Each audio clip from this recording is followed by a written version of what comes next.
Hello friends, आज मैं आपको बताऊंगा पेयर्स ऑफ एंगल्स के बारे में। ठीक है, तो पेयर्स ऑफ एंगल्स में कौन कौन सा एंगल होगा, यानी एंगल के योग से कौन कौन सा एंगल का फॉर्मेशन होता है, उसके बारे में हम लोग सीखेंगे। तो आइए देखते हैं कि कौन कौन सा एंगल सीखेंगे। तो सबसे पहले हम लोग जानेंगे एडजेसेंट एंगल, जिसको आसन कोण बोलते हैं। फिर सीखेंगे बाइसेक्टर, समिद्विभाजक क्या होता है उसको सीखेंगे। फिर सीखेंगे लीनियर पेयर यानी रैखिक युग्म क्या होता है। उसके बाद सीखेंगे वर्टिकली अपोजिट एंगल, शीर्षाभिमुख कोण, कॉम्प्लीमेंट्री एंगल, पूरक कोण, सप्लीमेंट्री एंगल यानी संपूरक कोण के बारे में। ठीक है, ये जितना भी कोण है इससे एग्जाम्स में बहुत ज्यादा क्वेश्चंस पूछा जाता है, इसलिए पूरा वीडियो को जरूर देखें। आइए सबसे पहले सीखते हैं एडजेसेंट एंगल के बारे में। तो यहाँ पे देख रहे हैं कि बना हुआ एडजेसेंट एंगल का फॉर्मेशन यहाँ से हम लोग कैसे करते हैं, कैसे पता चलता है। ठीक है, तो इसके लिए सबसे पहले इंपॉर्टेंट बात ये कि यहाँ पे एक कॉमन आर्म होना चाहिए। आर्म क्या होता है? भुजा। ठीक है, इसमें एक ये भुजा है, एक ये भुजा है और एक ये भुजा है। ठीक है, यहाँ पे कॉमन आर्म कहने का मतलब ये कि इस दोनों के लिए कॉमन होना चाहिए। ठीक है, तो बीच वाला यहाँ पे कॉमन आर्म है। उसके बाद दूसरा पॉइंट कि कॉमन वर्टेक्स होना चाहिए, यानी कि इस एंगल का और इस एंगल यानी दो एंगल जो बन रहा है इसका वर्टेक्स जो है, शीर्ष जो है वो कॉमन होना चाहिए। ठीक है, यहाँ पे तीसरा और इम्पोर्टेंट बात ये है और कि इसमें दो नॉन कॉमन वर्टेक्स भी, दो नॉन कॉमन भुजा भी होता है। ठीक है, दो नॉन कॉमन आर्म, एक ये एक ये। ठीक है, दो नॉन कॉमन आर्म्स भी होता है, यानी ये आर्म्स और ये आर्म्स। ठीक है, तो इस तरह का कंडीशन जहां भी फॉलो करता है ये तीनों कंडीशन। ठीक है, तो वहां पे ये जो कोण बनता है वो मेरा बनता है आसन्न कोण। तो यहाँ पे आपका ये वाला कोण, इसको अगर नाम दे दीजिए O A B C, तो यहाँ पे B O और A यानी एंगल B O A और एंगल A O C, ये दोनों क्या हो जाएगा? आसन्न कोण। ठीक है, अब आते हैं हम लोग बाइसेक्टर पे। ठीक है, बाइसेक्टर क्या होता है? तो बाइसेक्टर इसी में कॉन्सेप्ट है, अगर ये कॉमन आर्म, ठीक है, अगर ये कॉमन आर्म इस कोण को, ये पूरे कोण को बराबर बराबर बांट दे। ठीक है, अगर ये x डिग्री का है, ठीक है, तो ये भी x डिग्री का ही होगा, यानी कि इस पूरे कोण को बराबर बराबर बांट दे तो ये समद्विभाजक कहलाता है। ठीक है, और ये दोनों कोण क्या होगा? समान होगा। चलिए तो हो गया। अब नेक्स्ट आते हैं लीनियर पेयर के बारे में। लीनियर पेयर क्या होता है?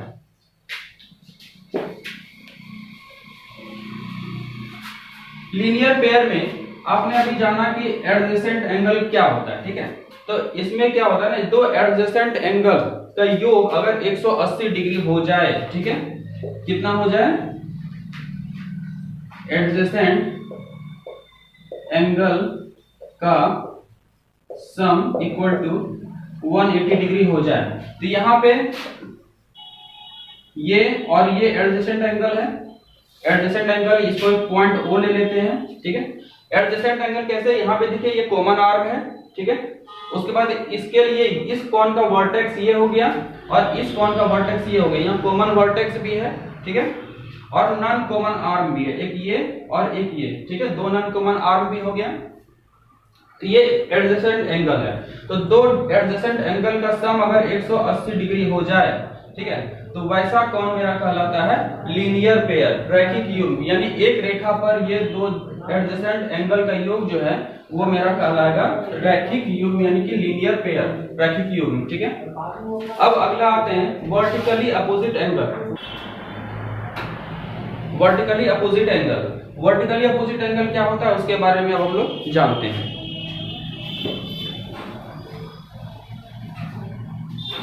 दो रेखा यानी दो लाइंस एक दूसरे को इंटरसेक्ट करें, एक दूसरे को परस्पर काटे, ठीक है, तो इस पॉइंट पे दो एंगल फॉर्म होता है। ठीक है, आपको बताया था मैंने कि वर्टेक्स क्या होता है। तो दो वर्टेक्स जब अपोजिट हो जाए, ऐसा एंगल जहां दो वर्टेक्स अपोजिट हो, तो यहाँ पे आप देख रहे हैं कि ये वाला एंगल और ये वाला एंगल अपोजिट हो रहा है। ठीक है, इस एंगल के ये वाला एंगल अपोजिट हो रहा है। अगर इसको नाम देते हैं x, इसको y, ठीक है, इसको p, इसको q।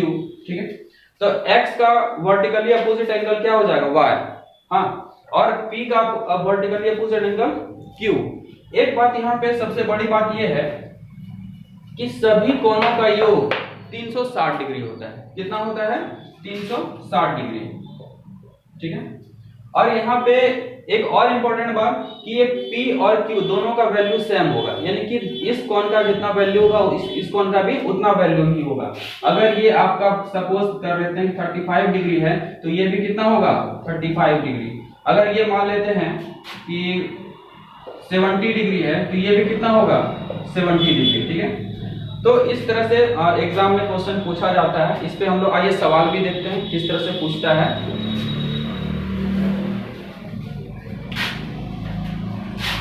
एक रेखा लेते हैं, इसको इस तरह से एक पॉइंट पे काटते हैं।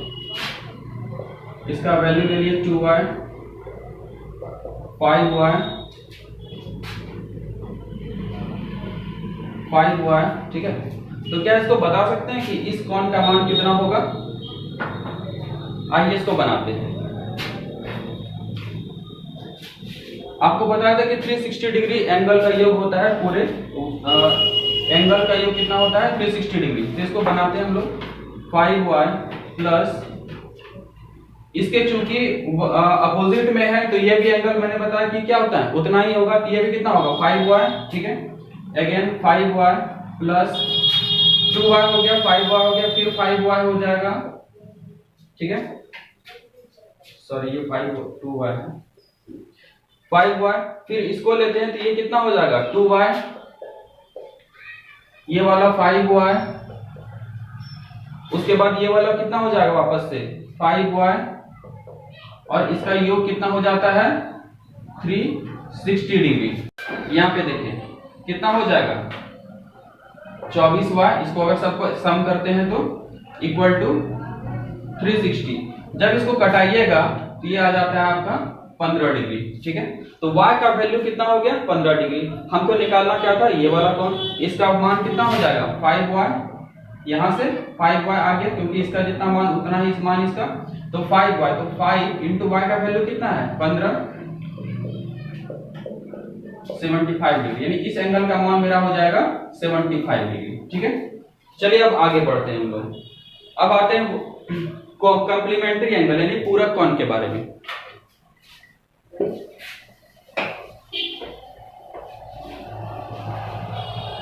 पूरक कोण क्या होता है? अगर दो कोणों का योग 90 डिग्री हो जाए तो वैसा कोण पूरक कोण कहलाता है, ठीक है। ये कोण का योग, ये या तो एडजेसेंट एंगल का योग भी हो सकता है, नहीं तो कोई अलग अलग कोण का योग भी हो सकता है, ठीक है। कोई भी दो कोण लेते हैं, अगर इस कोण का योग और इस कोण का योग, यानी तो फिर एडजेसेंट एंगल भी लेते हैं हम लोग, ठीक है। अगर इस कोण का योग और इस कोण का योग अगर 90 डिग्री हो जाए तो ये मेरा कहलाएगा कॉम्प्लीमेंट्री एंगल यानी कि पूरक कोण। चलिए ठीक है, हम इस दोनों पर आते हैं। अगर इसका मान लेते हैं कि 35 डिग्री है, तो इसका पूरक कोण बनाने के लिए इसका कितना मान होना चाहिए? इसका मान हो जाएगा, तो इसको कुछ नहीं करना है, मैंने बताया कि 90 डिग्री होता है, यानी पूरक कोण का योग, पूरक कोण का जो योग होता है, ठीक है, वो होता है 90 डिग्री, ठीक। तो एक का मान दिया है 35 डिग्री, तो दूसरा कोण जो है वो कितना हो जाएगा? तो 90 डिग्री में 35 डिग्री इसको माइनस कर दीजिए, कितना हो जाएगा 5, ये 5, यानी ये हो जाएगा इसका पूरक कोण 55 डिग्री, यानी 35 डिग्री का पूरक कोण 55 डिग्री। उसी तरह यहाँ पे अगर एक कोण को हम ले लेते हैं 30 डिग्री, तो इसका पूरक कोण कितना हो जाएगा 60 डिग्री। तो इस तरह से एग्जाम में पूछा जाता है आपको। आइए बोलो सीखते हैं सप्लीमेंट्री एंगल के बारे में, ठीक है। सप्लीमेंट्री एंगल क्या होता है? सप्लीमेंट्री एंगल में दो कोणों का योग 180 डिग्री होना चाहिए, ठीक है। ये कोण और ये कोण का मान 180 डिग्री होना चाहिए, ठीक है। अगर A है ये B है, तो कोण A का मान प्लस कोण B का मान आपका 180 डिग्री हो, तभी ये इसका सप्लीमेंट्री एंगल कहलाता है, ठीक है। तो इस पे भी सवाल जो आता है वो इस तरह से आता है कि अगर एक कोण का मान आपको दे दिया गया है, ठीक है, एक कोण का मान लीजिए कि 120 डिग्री दिया है, तो इसका पूछा जाएगा कि आपको सप्लीमेंट्री एंगल यानी कि संपूरक कोण क्या होता है। तो संपूरक कोण क्या होगा आप इसको फाइंड कर सकते हैं। यहाँ पे प्लस एंगल बी बराबर 180 डिग्री, ठीक है। तो इसको उधर ले जाके माइनस कर दीजिए, तो एंगल बी क्या हो जाएगा 180 डिग्री माइनस 120 डिग्री यानी कि 60 डिग्री। तो कोण ए का कोण बी जो संपूरक कोण होगा उसका मान 60 डिग्री होगा, ठीक है। इस पे और सवाल हम लोग बनाते हैं।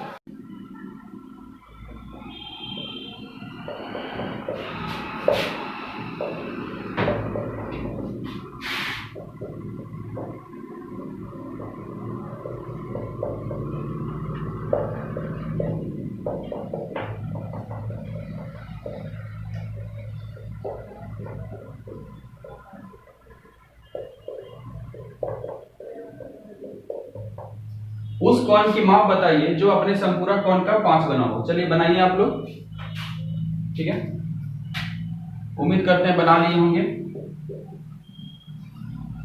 अब आइए इसको देखते हैं। उस कोण की माप बताइए जो अपने संपूरक कोण का 5 गुना हो। सबसे पहले वह कोण मान लेते हैं कि x है, ठीक है, तो उसका संपूरक कोण क्या हो जाएगा 180 डिग्री माइनस x, ठीक है।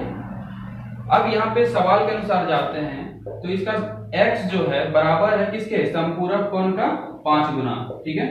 तो 180 डिग्री माइनस x, इसको जब आप सॉल्व करते हैं ये हो जाएगा x equal to 900 minus 5x, इसको इधर ले आइए, ये हो जाएगा 6x इक्वल टू 900, इसको यहां से घटा दीजिए 150, x इक्वल टू 150 डिग्री। तो वह कोण कितना होगा 150 डिग्री, ठीक है। अब आइए नेक्स्ट सवाल, एक और सवाल बनाइए, उसके बाद फिर देखते हैं।